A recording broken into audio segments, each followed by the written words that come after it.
How's it going, guys? Today I will be bringing you a quick Ironman or low-level boss guide for General Graardor, the Bandos Boss in God War's Dungeon. For this method, you will not need Soul Split or the Vampyrism aura, so first off, it'll serve you well to have a decent set of gear. For this demonstration, I will be using War Priest, as it is very easy to obtain, and since I do have the Armadillo War Priest from killing Avienses, I have a large stockpile of adamant bars as well, which will grant me a great amount of smithing experience, but if you're a non-Ironman, then it will still make you a good chunk of cash to eventually buy better gear when you are able to equip and use it. One thing that will make your life a whole heck of a lot easier when fighting in the God Wars dungeon is the Shard of Zeros, which can be obtained after the quest, The Fate of the Gods. What this nifty trinket will do is protect you from all the monsters within the God Wars dungeon. This does include next minions, but I highly doubt you will be killing next minions anytime soon if you're watching this guide. But if you don't have access to the Shard of Zeros, another good thing that you can bring is a piece of Bandos and Zamorak equipment. This could be a Zamorak arrow and a piece of Bandos War Priest, for example. But either way, the Bandos area within the God Wars dungeon contains both Bandos and Zamorak followers, so it would be a good idea to bring protection from them if you have it.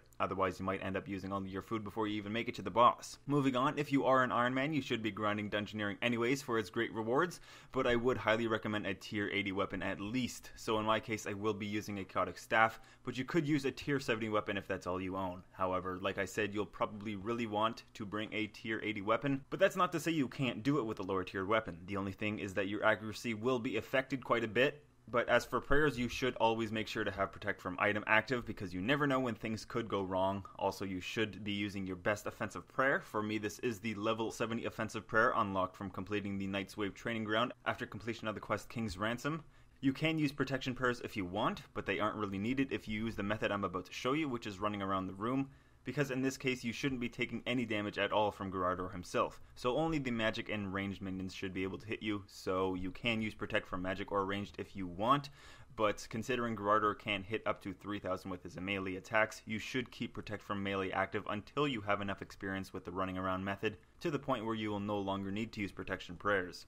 But right before you enter the boss room, what you're going to want to do is make sure that Graardor is far away from the entrance, because we don't want him hitting you as soon as you enter the room, otherwise you can just protect from melee and enter.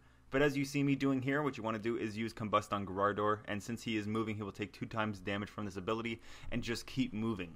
Try and keep to the walls as much as possible, this way you will have more space to work with when running around from corner to corner, and there is more of a gap between you and Graardor. One thing to keep in mind is if you are using ability queuing, your character will stop to use an ability whenever you trigger a queue, which is a big mistake when the goal here is to run around and stay out of Graardor's attack range as much as we can. So either turn off ability queuing or make sure you're only using abilities when your rotation cooldown is finished. So the idea is to use an ability, then run, and then use another ability, run, and try to do this as fluidly as possible. So as soon as you trigger an ability, you want to click into a corner and run there. You might want to click a few times just to make sure your character does actually run there so Graardor doesn't catch up. But try not to constantly click over and over because carpal tunnel is a very bad thing and no one should have to suffer from that.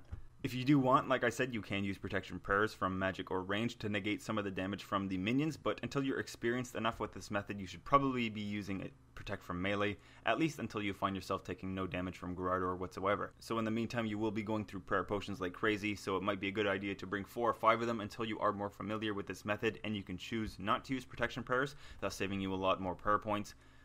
But anyways, that's basically all there is to know about fighting Graardor. Just make sure you do use the Combust ability as much as you can, because Graardor will take 2 times damage from it since he is moving. Also, the Dragon Breath and Chain abilities will work wonders for whittling down the minion's HP while you are working on Graardor.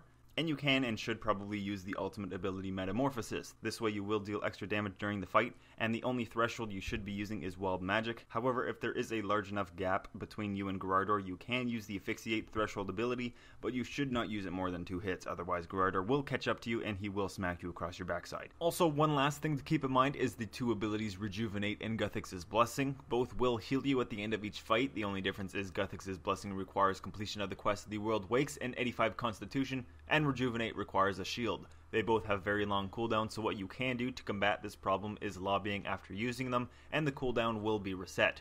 You cannot do this within instances, so just keep that in mind. So with all that in mind, I hope you learned something useful from this guide. Be sure to let me know if it did help and what I can do to improve future guide videos. But for now, I will wish you all luck with your drops, so go out there and smite some Graardors for me. And I'll see you all next time with what should be another Iron Man progress video. So until then, take care everyone.